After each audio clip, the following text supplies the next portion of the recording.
check.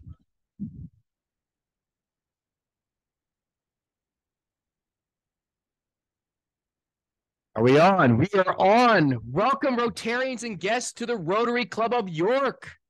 We are an awesome club with a heart for service, and it is a great day to be a Rotarian. Our motto is service above self, and if you would please with me recite the four-way test. Is it the truth? Is it fair to all concerned? Will it build goodwill and better friendships? And will it be beneficial to all concerned? Thank you so much. Indeed, we are an awesome club. In fact, we are so awesome that Carly Simon once said of us that they are so vain that I bet you think this song is about Rotary. Don't worry, the jokes will not get any better than this. And I know this because I am your president, Aaron Jacobs, and it's my pleasure to have you at the club today. So let's get our meeting going with a round of applause. All right, I need somebody who's leading the opening song, which is Deb Harrison, followed by past president Glenn Miller. Get up here, and Lauren Crow, who will do the visitor introductions. Deb, would you please lead us in our opening song?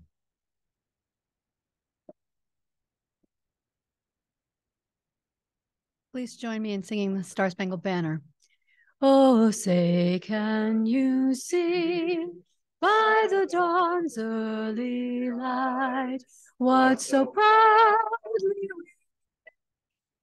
at the twilight's last gleaming, whose broad stripes and bright stars through the perilous fight o'er the ramparts we watched were so gallantly streaming, and the rockets,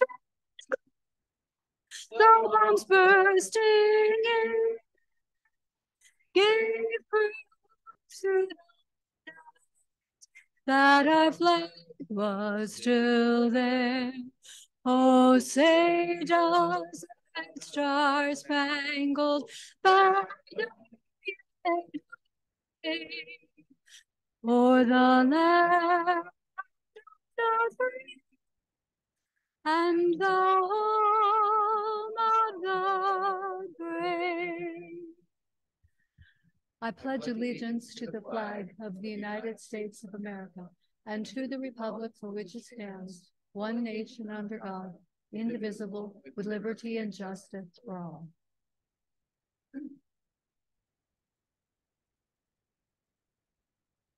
Good afternoon. In the Christian scriptures, there is a reference to a woman named Lydia. She is, to the best of my knowledge, the only fashion industry referenced anywhere, at least in the Christian scriptures. We are told that she was a seller of purple cloth, which in the first century meant both high fashion and, since purple was expensive, in all likelihood, highly successful as a businesswoman. Such a thing was very unusual, that thing being a woman, being successful in her own right and recognized as such, and who, as a result of that success, we are told, opened her heart and generosity and supported the community out of her abundance. With that, let us pray. We give thanks this day, O Lord, for the day's blessings, the opportunities each of us have to do productive work, to succeed in our chosen professions, to love and to be loved, and to serve our neighbors. We are grateful this day for our speaker, for her remarkable success, and for all the things that her story can teach us. As we gather, we call to mind all those in need of our help this day. Those still suffering from the war in Ukraine and elsewhere around the world. Those suffering from the floods in Libya and Greece, those still suffering in Morocco from the earthquakes, those suffering in our own land from recent natural disasters. Stir us to action. Open our hearts out of our abundance, that the world's suffering might be eased through us. Bless our food, our fellowship, and all that we say and do this day. To you, the one God of many names, we pray. Amen.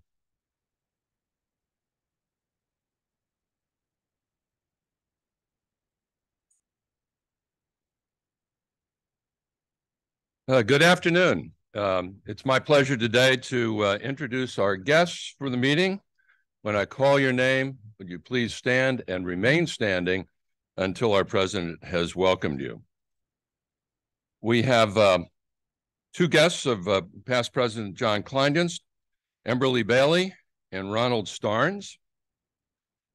Past President Brian Tate has a bunch of folks today too. Allison Siegelman, Rita Becker, Justine Klosky, Debbie Keller, Carrie Ritz, Lisa Blake, Marita Blake. We got everybody up? Okay. Guest of our president, Ryan California. Guest of our speaker, Angie Benavenia, who may not be here. Okay. Guests of past President Di Hershey are Lawrence Williams, Caitlin Hevner, Rebecca Mock. Guest of Andy Mears is Alyssa Mears. Guests of Michael Muldrow are Daniel Lentz, Andy Baez, Kyle Hauer. Tef Pitts is a guest today, and Joe Silo is a guest of Larry Richardson. President Aaron? Thank you. Brian, it seems you assembled a fan club for our speaker today. That's fantastic. Friends, I trust your experience today is filled with a great lunch, fellowship, and some fantastic community leaders with a program that will inform and inspire you. Thank you for being our guest today, and please come again. Rotarians, join me in welcoming our guests. Thank you, friends. On to announcements. If you haven't figured out by now, if you want something to drink, you have to ask for it. It's not in a pitcher on your table. And the reason why is because we have a mandatory water restriction. So just as important, I wanted to share with you that due to this, a request from our Rotarian JT Hand has come through and the York Water Company for mandatory water conservation. And because of this, the fountain at the gateways at Rathen and George Street are turned off temporarily until this mandate has changed. We're doing this in a way to support and show our concern about water conservation as the Rotary Club of York, what I believe to be both community leaders and environmental leaders. But we will certainly make you aware when that gets turned back on, and thank you for understanding. My next announcement, kind of not so great, but actually kind of good. We wish to extend get well wishes to Rebecca Countess, wife of Frank Countess, who often comes as Frank's guest. She is home recovering from a substantial procedure, and we ask you keep warm thoughts and conversations of healing to her and the family. But also, congratulations to Frank and Rebecca Countess on the marriage of their son, Alan, who was married this week and was able to share a dance with his mother while she was recovering. So let's give a round of applause for the Countesses. Let's look at the calendar. On September the 20th, we have a Youth Leadership Committee meeting. That is today at 1:30 in the Terrace Room here at the Country Club of York. Youth Exchange Committee will meet tomorrow at 12 o'clock via Zoom. The Membership Committee will meet on September 25th at 4 o'clock via Zoom. And the Communications Committee will meet on the 26th at 3:30 p.m. at the Fairway Table at Regents Glen. Now I'd like to invite one of our board of directors, Mr. Calvin Worry, to the podium to give a spotlight on a special event this year. Calvin. Thanks, cousin. Some of you will know that's a joke. All right. We hope to have Jose A. Santiago, Director of Community Development at YMCA and Chair of Latinos Unidos of York, present with us today, but due to a scheduling constraint, we were unable to accommodate that desire. However, we hope to have Jose as a guest speaker in the near future to speak about our rich Hispanic and Latino cultures and businesses in York County. It's important that we note that this month, starting on September 15th, we are celebrating Latino History Month. also known as Hispanic History Month, and it is an annual observance in the United States that celebrates and recognizes the contributions of culture, history, and Hispanic and Latino Americans. It typically takes place from September 15th to October 15th each year. And this month-long celebration was established to coincide with the Independence Days of several Latin American countries. That includes Costa Rica, El Salvador, Guatemala, Honduras, Nicaragua, and this gained independence from Spanish colonial rule was on September 15th, 1821. So a call to action, folks, as we are asked by our president, illustrious president, Aaron Jacobs, everything that we do needs to have a service project attached to it. So coming up in January, these wonderful stickers will be worn on your chests because we have a wonderful service project, the York Rotary Three Kings Service Project, the volunteer and help the 12th to the 13th, 2024 to donate toys and money. So we'll be giving you more information about this as we get closer to the event. But if you do this, you will get one of these wonderful stickers created by our own Ashley Etzweiler, and I guarantee you, everyone's going to want one. They're not like our old buttons we used to have back when you were waiting to become a Rotarian. They're not as cool as those, but these will be wonderful. Thank you for your time, and we'll keep you abreast of what's going on with this.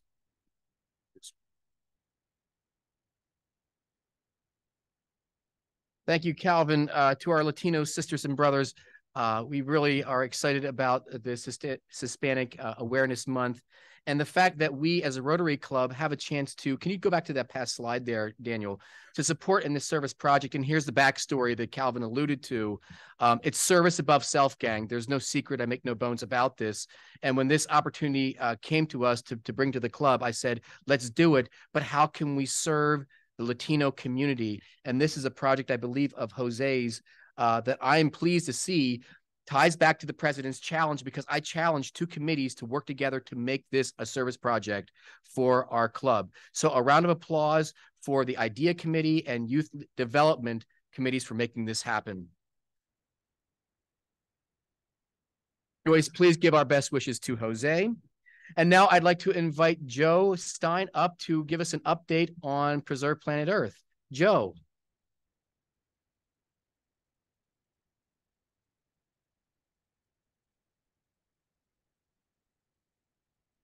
Thank you, President Aaron.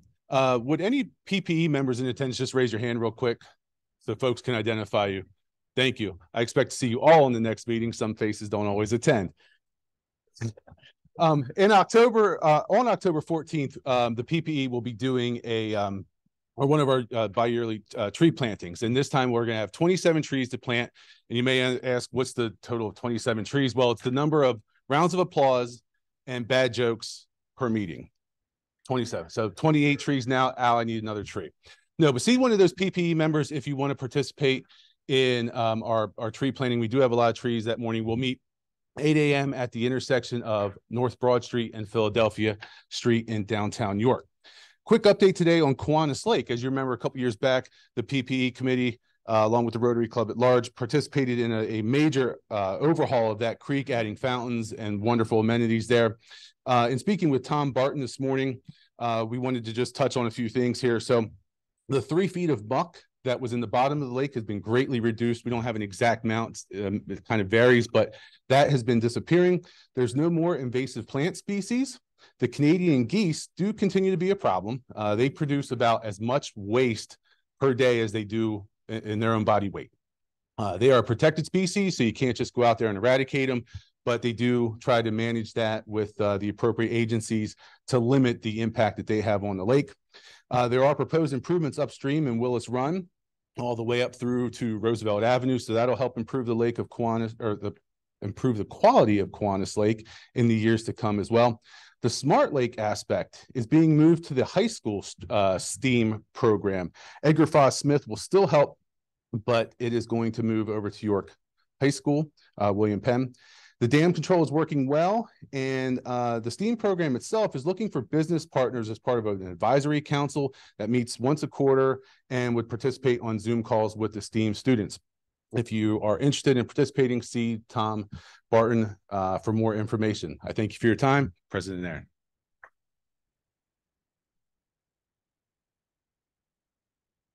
Thank you, Joe. I'm going to embellish your update a little bit because he kind of glanced over the service aspect of that. In that the tree planting is coming up in October. And what Joe didn't tell you is we are closely approaching planting our 1,000th tree in York City. We're not there yet, but my gosh, if you're using your fingers, that's a lot of fingers because that's a lot of trees. So this is your chance to really get involved in leaving your legacy with York City and planting a tree. And I got to ask, who here has planted some of those trees in York City? And thank you. And how many of you love to drive by that tree every so many years and just say, yeah, I planted that? Am I right? Exactly. So when Joe says we're having a tree planting, please line up and help out. It's a great time. It's one of our best service projects. Thank you, Joe, and the PPE committee. So moving on here, I mentioned the President's Challenge, and right now it's time for another President's Challenge when I highlight a committee to our club following 4 critical points where we inform you of what the committee does, we create awareness about the committee and its projects, we solicit and invite Rotarians to share ideas they may have, and recruit Rotarians to become members of this committee. And remember, this is the actual challenge. I challenge each committee to bring at least one new member and try at least one new thing. I challenge our members to join one new or an additional committee, bring forth a new idea, or volunteer tree planting for at least one service project. And I challenge every person in this club to fully understand what services we do and what we're capable of doing. And with that, I am very proud to invite Mac Brillhart, our president of the York Rotary Foundation, to the podium. Mac.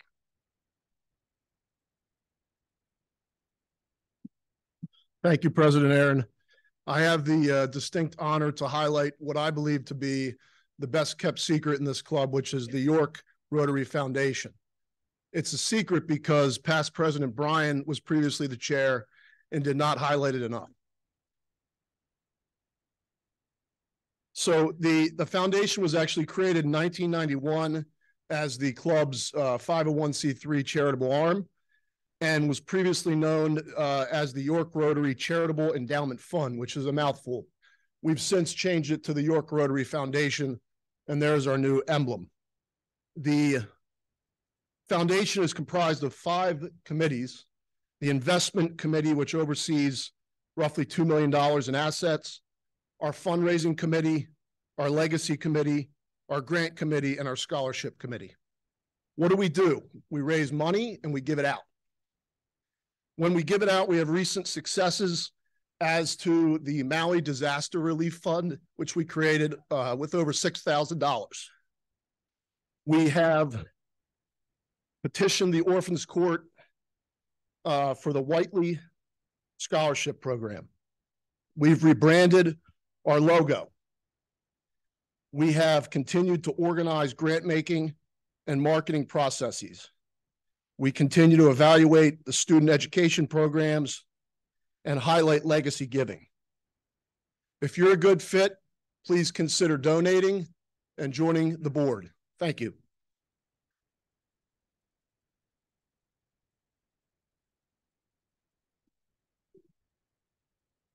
Again, I embellish. The York Rotary Foundation is the reason we can be service above self.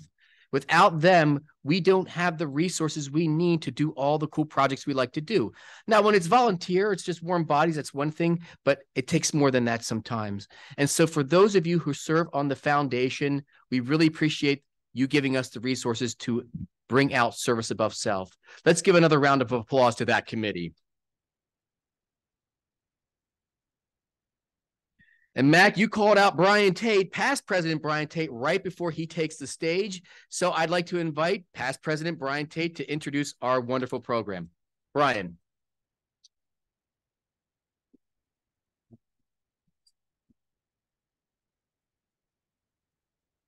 Good afternoon, Rotarians and guests. Who in this room is familiar with Seven Valleys?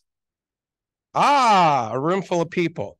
Okay, so how many of you knew that Seven Valleys is the home to the first commercial ice cream production? Right? Lots of cows, rail line, right up the road from Baltimore. Way back in the day, we sent ice cream down to Baltimore, and that's how it all got started. How many of you knew that Seven Valleys was the home of yours truly? Ah, okay, a few of you. That's awesome. Well, I'm actually here to introduce our speaker, who I consider to be the finest to hail from Seven Valleys, a friend from high school who I'm extremely proud of.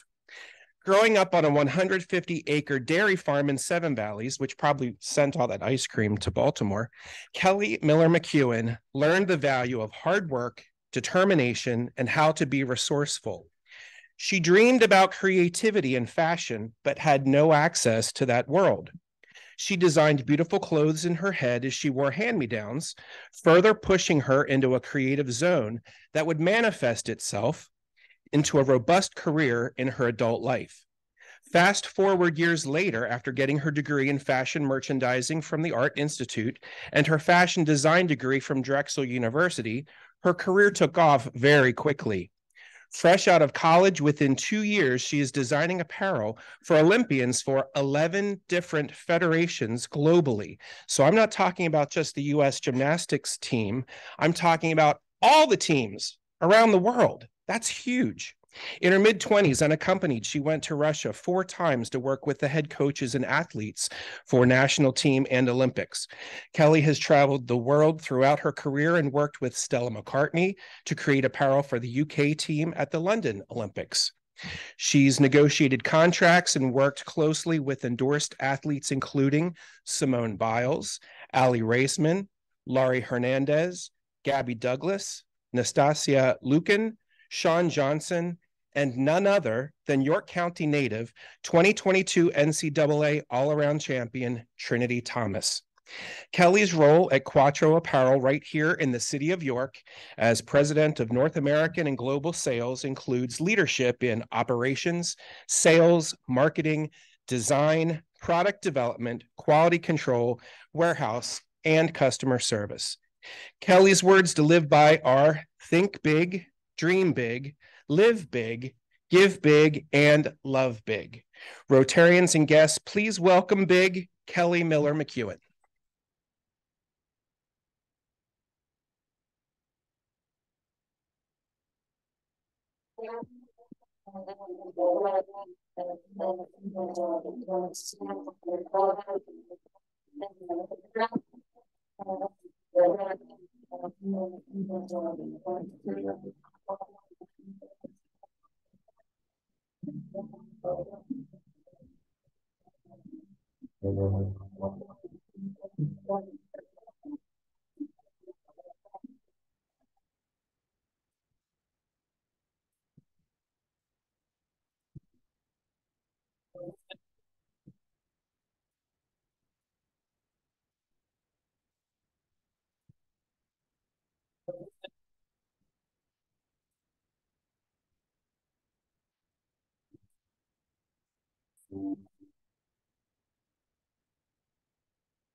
Good afternoon.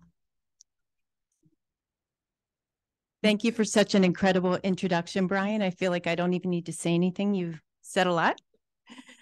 But I have some beautiful pictures that I can take you through a little journey about my background. Farm to fashion is the topic. It's not farm to table, which we're more familiar with. It is farm to fashion. It's not a mistake.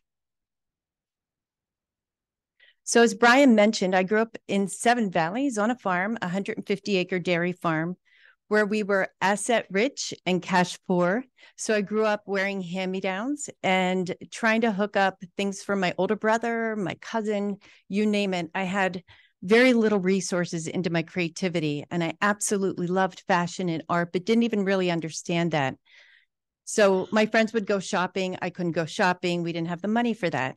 So what you don't have sometimes turns into the best opportunity for your life because you're not handed things. You don't have the silver spoon in your mouth. You don't have the opportunities and the connections. So it really launched my career into a new direction. I had chores growing up, like driving tractors and feeding cows and butchering. And thank you very much. I'm a vegan in the fashion world today. So it was a very unique experience for me. And I ended up running the opposite direction of my upbringing. But I have to say that my roots were the best possible way that I could have launched my career, my life, and what has driven me. My mom sent those pictures up. They're a little blurry, so my apologies. She lives in Florida and she took a picture of a picture.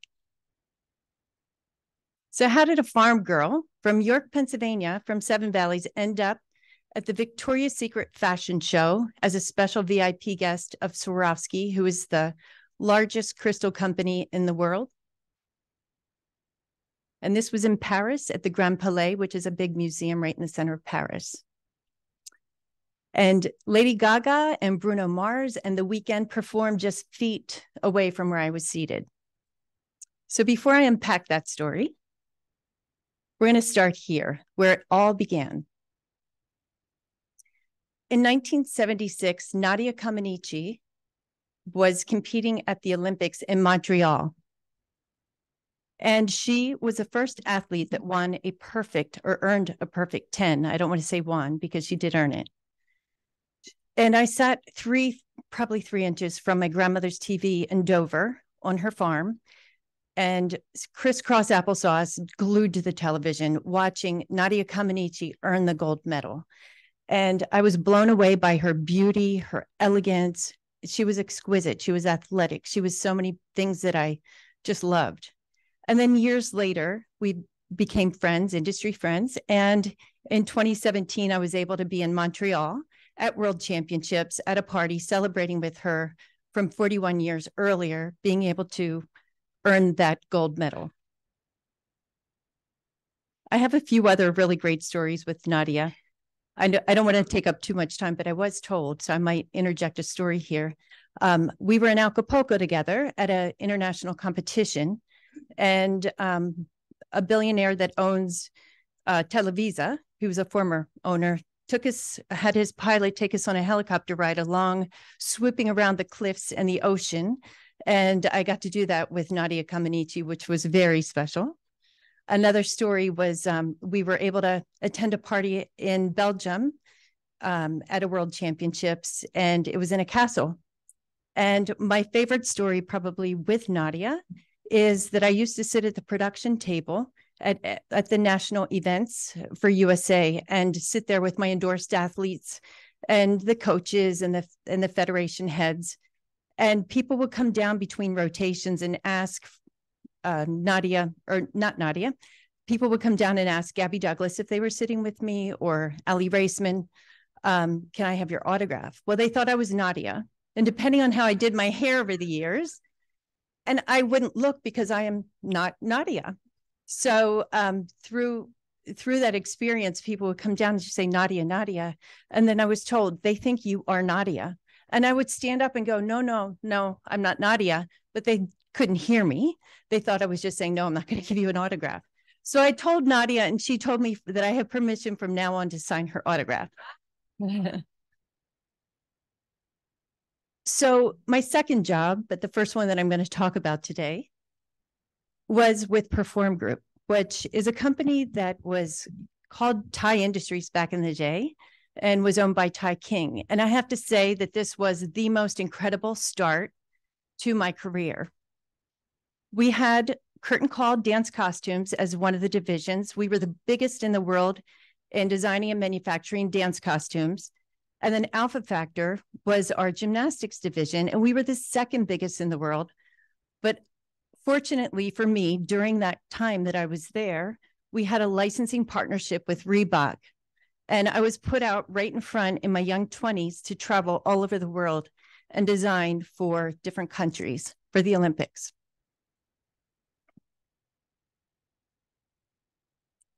So during this period of time, it was the Atlanta Olympics in 1996. Gosh, that seems so long ago.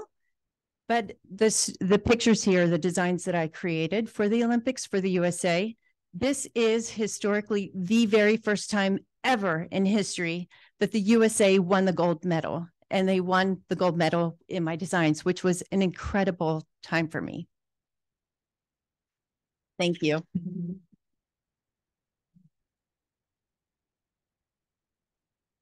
Some of you may remember the picture on the right-hand side of Carrie Strug, who I think broke her ankle on a dismount, and she stuck her landing even through that, and we won the gold because she did that.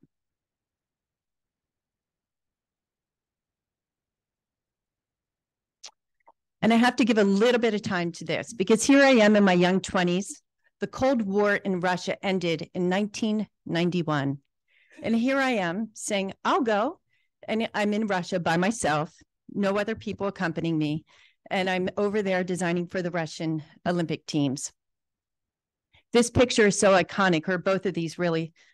But in 1991, the two policemen that I'm standing with would have been in the KGB. But because I was there the year later, they became policemen, not KGB. I say that in air quotes because who knows? These pictures are also taken in Red Square, which is such a beautiful place in Moscow. This is the first time in history that the Russians felt like they had failure because the silver medal is total failure in Russia. So you can see they're not happy. But there's a few pictures here of my designs. These are all pre-digital ages, by the way, so forgive me for the not fresh, crisp pictures.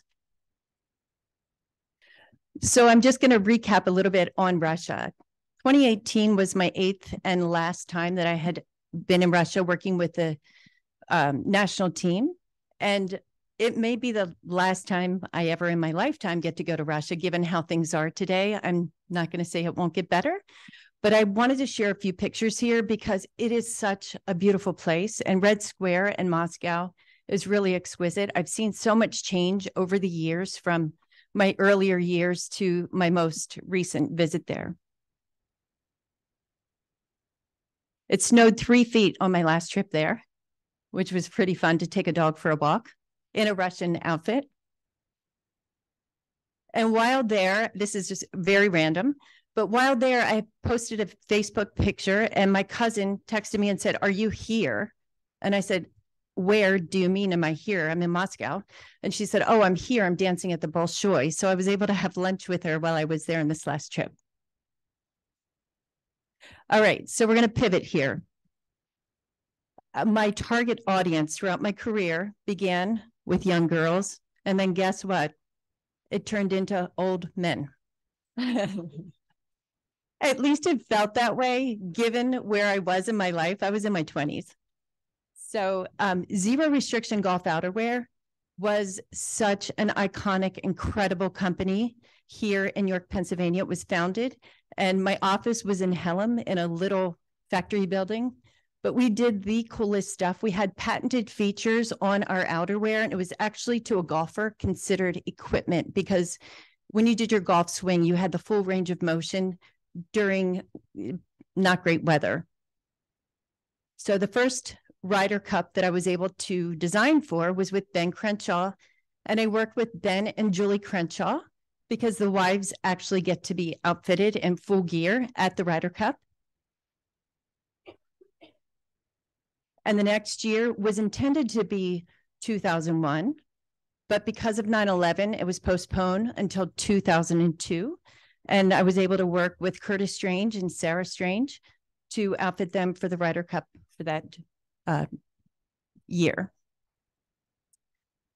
So the next big step in my career really set me into another direction as well, but deeper down the same path that I was on. I went back into the gymnastics world and I worked for the biggest company in the world in gymnastics. And boy, did my experiences take me places. GK is the biggest company in the world in gymnastics. And I launched a cheerleading division while I was there. And that grew to be the second biggest division or second biggest company in the world in cheerleading.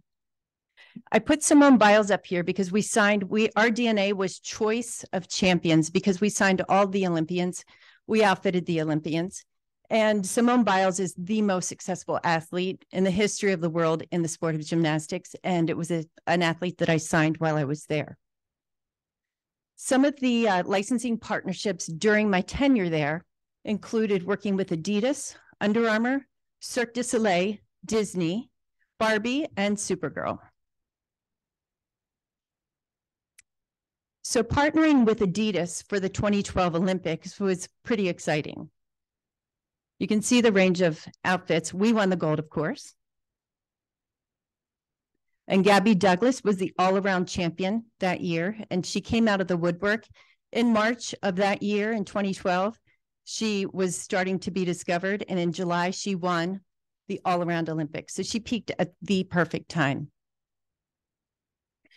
The collection was absolutely beautiful.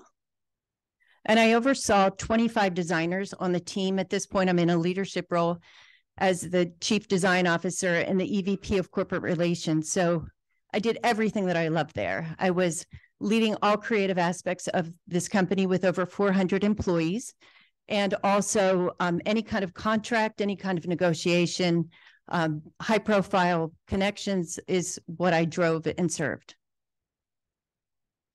And this is not a replication of bad hairstyles through the years and over the decades, but you're going to see some of those. So this is quite an exciting story too. As Brian mentioned in my intro, I had the privilege and honor to work with Stella McCartney for the Great Britain team in the 2012 Olympics. And if you don't know who she is, she's a very iconic, high profile fashion designer globally, very expensive apparel, accessories, etc. But she's also the daughter of Paul McCartney. So Stella did not have the expertise in gymnastics, and I was flown over to London to meet with her multiple times to work with refinements for the collection. This takes us to Rio, which is another highlight that I was really proud to be part of. My design team designed everything for the USA team and many other countries, and you'll see a few examples here. I had to curate everything down because there's so much content. But Simone Biles really made her mark on this Olympics, and Aly Raisman. And again, I was very blessed to sit with families as their children, their daughters competed, and Hoda Kotb came up to congratulate Simone Biles' family when they won the gold medal, and I was right there to get this iconic picture.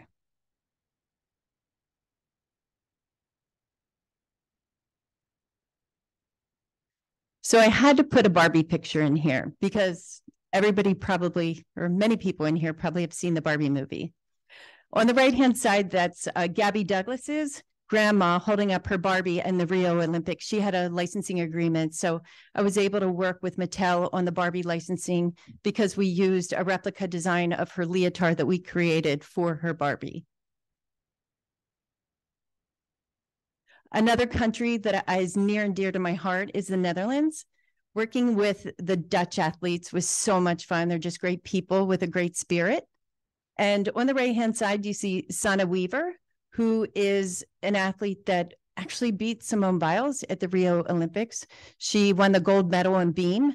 So that's one gold that, I think the only gold that Simone Biles did not get there. And I didn't show any men, and I don't mean to be offensive in that regard, but the Netherlands actually have really good men. So I put the men up on this slide. The men are less than 10% of the business because when you think about it, women are wearing training leotards to, train every day and to compete in. Men just show up in a pair of shorts and no shirt, and that's what they roll with when they train. So it's financially not as big in business, but it's such an incredible sport to watch men's gymnastics. So the Olympics has afforded me so many great experiences beyond the competition field. I included this because this was a private party held at the Olympics with international judges, and they were scoring all the athletes throughout, and it was just so much fun that we were able to have like a moment of having a glass of wine and enjoying the lighter side of life and not talking about gymnastics. And just a few pictures with the choreographer, the men's team. But I have to take a pause here. This has nothing to do with my career, but it's such a good story because we're celebrating people in York. This is the York Rotary Club. So this is Hallie Flickinger. She's from York. Have you heard of her? So she's a Spring Grove girl. So there's a lot of good things coming out of Spring Grove. And Brian and I went to high school with her uncle and her mom. And I was there again posting something on Facebook, and a friend connection said, you have to go meet with them. They have a ticket for you. You get to watch Olympic swimming. So that was super fun. So I'm going to skip through a few slides here and focus on the fact that my endorsed athletes through the years have all been, or most of them have been invited to be on Dancing with the Stars. So gymnastics ended up pivoting into opportunities way beyond for these girls. And the first athlete that went to Dancing with the Stars, and I had the pleasure of sitting with her family and each of the athletes right on the edge of the floor, watching them compete, was so much fun. And Shawn Johnson brought the mirror ball home, and Nastia Liukin did not. Aly Raisman did not, but Laurie Hernandez brought the mirror ball trophy home. And Simone Biles was such a great gymnast, but that's one thing she didn't get a gold medal on. So another huge highlight in my career was launching this global cheerleading division. It was such a ride. It was an unbelievable experience, and it revolutionized the cheerleading industry forever. So has anybody in here ever been a cheerleader? Okay, so most people in here probably wore the double knit polyester with braid and zippers, or a sweater on the top with those skirts. That is not engineered for cheer, because cheerleaders, all-star cheerleaders, stunt, they dance, and they tumble. So I took that direction and made it fit for purpose, and took all of the materials that we were using for gymnastics and made cheerleading uniforms that stretched, that sparkled, that were exquisite, that were beautiful, that were modern. We quickly grew the business to $8 million in the first few years.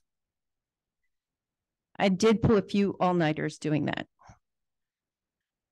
And another passion of mine that I just had a vision for, that I pursued with all my heart, was I loved going to Cirque Du Soleil shows. I just felt like there was nothing on this earth that was that creative. And so I thought that the DNA of what I was doing with gymnastics was creating beautiful things with a target audience that had a passion for visual beauty. And Cirque Du Soleil really has a common goal, and it was perfection and beauty and artistry.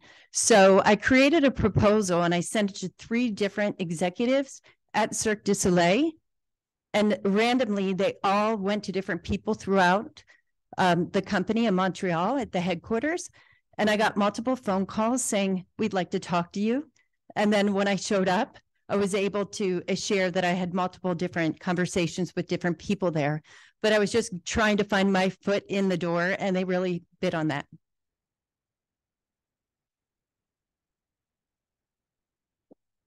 So we landed that proposal and that agreement. And here's just a few pictures of being in Orlando at an activation that I put together with Cirque Du Soleil at their, if you've ever been to Cirque Du Soleil in Orlando, there's a big store right outside of the theater. And we had Cirque Du Soleil performers and some very famous cheerleaders, and we were presenting our products. I also had the privilege to work on landing the Disney license and managing the assets with their creative team and my team of designers. So that takes me to present day at Quatro. And that's where I serve as president of North America and global sales. We have corporate offices globally in the UK, in France, right outside of Paris. If you know the town Versailles, where the Versailles Palace is, that's where our office is, not in the palace, but nearby. And also, I opened the office here in York, Pennsylvania, in the New York Wireworks building. So Brexit inspired the French office to open because doing business between the UK and the rest of Europe got very complicated.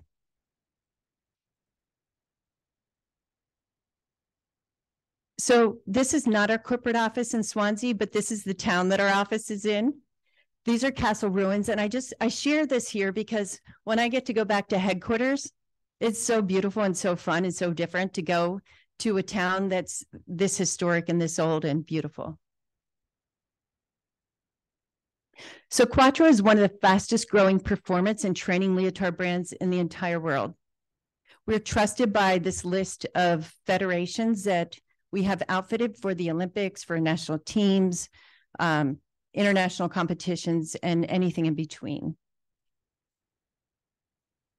So we serve over 1,000 B2B accounts in over 100 countries. We're privately held and have been in business for 13 years, and we were founded by a former UK national team member. Our customers include B2B and B2C, and our three major business categories include doing team orders, pro shops, and selling at events. We launched this office here in New York about 3 years ago, and really until we could establish an office here, it was more difficult to have people understand that we're committed to serving the United States. So this takes us to Trinity Thomas. Have you all heard of Trinity? Another York celebrity, another local celebrity. So Trinity grew up and went to West York, and she is the NCAA 2022 all-around champion, which is the top collegiate athlete position that you can possibly get. So this was last year that she won this, and she's absolutely incredible. So Brian Tate invited me last year to the 50-year anniversary of Title IX, where she and I started chatting about a collaboration, and now she is a signed endorsed athlete for Quatro. So she went to University of Florida and was one of their top athletes. And as a keynote speaker, we also had Miss Pennsylvania Outstanding Teen, which Brian brought her as well. He's connected to all the great people. And she, you know, we really enjoyed that experience of having those together. And we actually are supporters of Miss Pennsylvania and Miss Pennsylvania Outstanding Teen, which is a great opportunity to support young and talented individuals. Brian also brought Miss Pennsylvania Outstanding Teen to our Quatro launch party for opening up our new offices this past year. There was a lot more people than that. These are just curated down, or I'd be here forever. So another little highlight, and some of these again are in random order. I was in Liverpool and last year for World Championships, and the Princess of Jordan, literally that lives in the palace and is part of the royal family, came to our party. She's the one in the middle. And the lady on the left is a friend of mine. She is an ESPN commentator, and she was an Olympian in the 1980 Olympics and representing Mexico. Here's a meeting in Cardiff that I had before I left for Liverpool and Worlds. And Cardiff is the capital of Wales, where it's about an hour from Swansea, where our head office is. And so we were meeting with federations, including South Africa and Wales, and a few of the athletes attended a lunch meeting.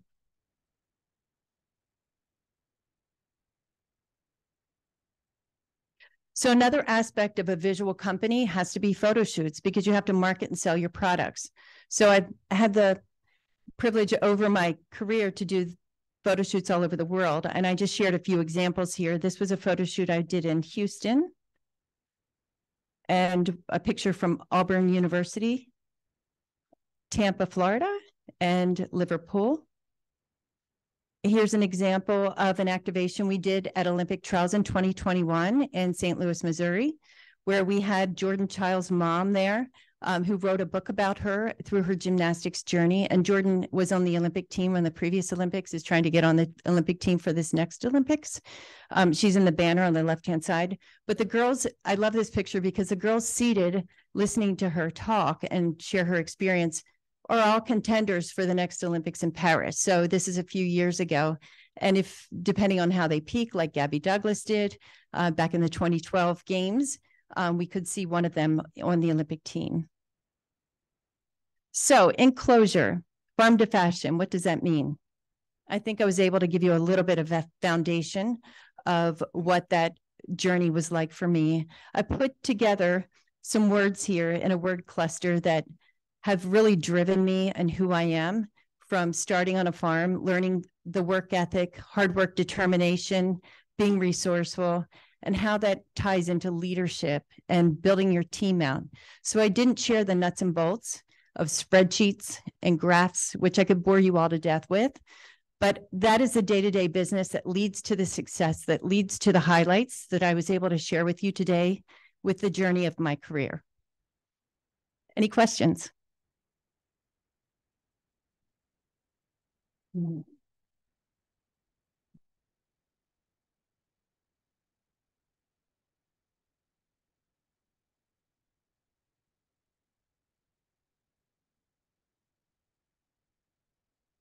Kelly, what inspired you to choose New York Wireworks as the location for the U.S. headquarters for Quatro Gymnastics? That would have to be Allison Siegelman. I was looking for office space and she's like, oh my gosh, you've got to go see this building. I just saw it on the news. So I had no idea that that even existed. And we went down there and toured through. I love the building because there's so much character there. The old floors, the character, the large lofty ceilings, you know, it's just got a cool vibe. There's a lot of artists there and photographers and you name it. There's a range of tattoo artists and some serious businesses that are, you know, I think there's a lawyer in there and an accountant, but it's just like a fun vibe to have the creativity and the mix of all under one roof. And there's plenty of parking too. Yes, and it's free.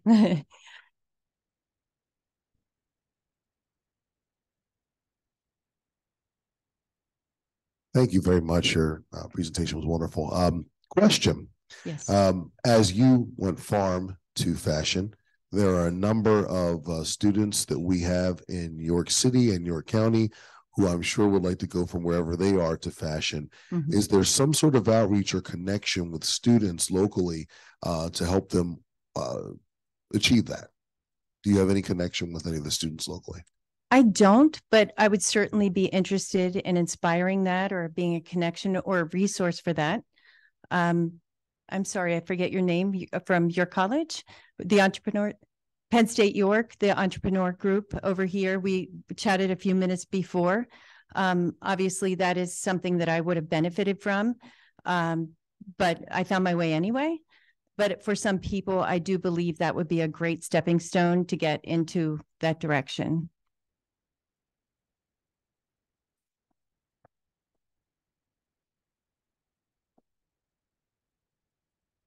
Hi, Kelly. Thank you for being here and thank you for sharing part of your journey through these images. When you talk about living vicariously through someone else, I feel like you really took all of us and particularly I saw myself in some of those images and just being excited and seeing the excitement in you as you were there.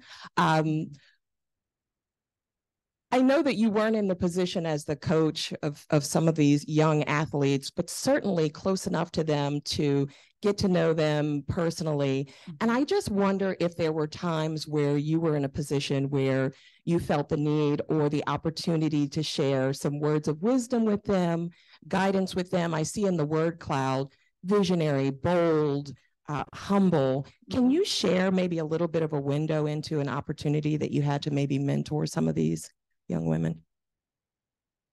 Sure. I would say most of my mentoring is with my team of designers, with my team of customer service, with my sales team. That's where I see most of my focus of mentoring. It's a very interesting question. With the athletes, what I did was give a lot of support. But I had to accommodate them because their schedules were unbelievable and their coaches were very strict. So there was no deviating. So for me to give advice when there's a coach that was the person they listened to, I walked a line of being very careful and always supportive, representing the company at the highest level. I mean, I have had the privilege and honor to be at parties in Simone Biles' house and, be invited to the grand opening of their beautiful gym in Houston, Texas. But I wouldn't say that I would mentor in the direction of advice. I was more of an ally and a support to them. Yeah. Hi. You mentioned the licensing agreements, your degree in fashion merchandising and your creativity. How do you go from designing to licensing and learning about that? Like, what's the missing step there for me? That's a great question. Every position that I have taken throughout my entire career, I've always done something more than I was expected to do. And whether that was starting in design and ending up in promotion and design and taking more and more under my responsibility, is because I always took the ownership position and made decisions based on, if I owned this company, what would I do? From a financial perspective, from a growth perspective, from a leadership perspective. It was always incredibly important for me to do that. And it was innate. I didn't try it. I just did it. So when it came into licensing, I think my passion led me down that path, and working in a direction where I always had creative ideas. But in that licensing role, I would work with lawyers and come up with proposal, pitch ideas, and put it together with a lawyer so that I could take and make sure it was airtight, and take that to the next step.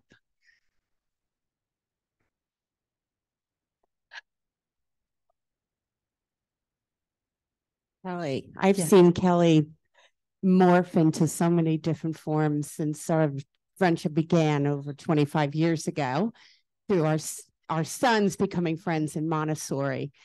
Can you explain your journey through the industry from working for Ty King and having a lot of your production done in this country to having to source it overseas, and particularly with the challenges you're having with China and just the way the whole industry has changed and supply chain in general?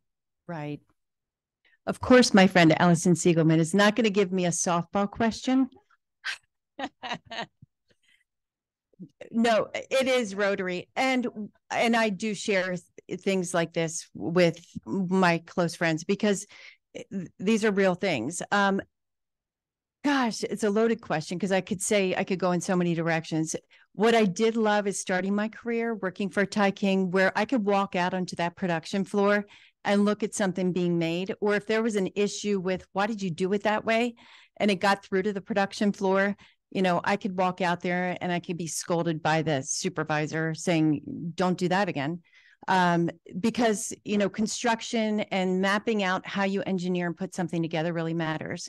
So, and that's a skill set. It's interesting because we have an incredible design team in the UK, but we don't do our own manufacturing. So they're expected to understand something that was foundational in my career, but they can't walk out and talk to anybody on a production floor because we do our manufacturing overseas. So there are benefits to doing manufacturing overseas.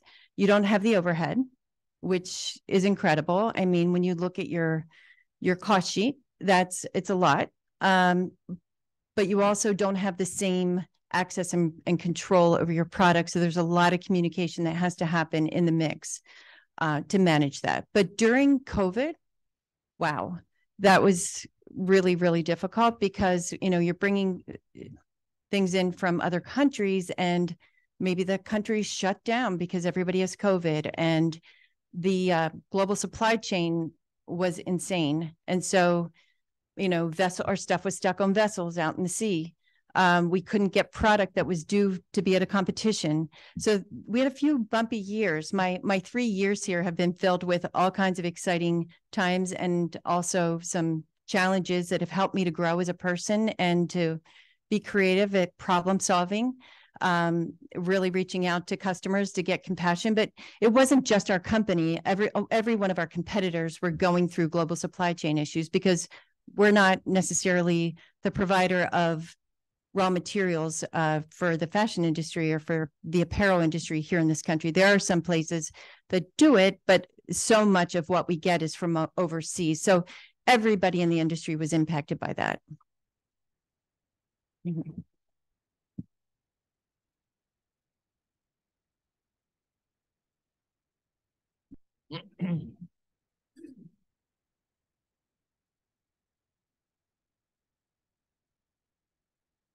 Double applause. That's new.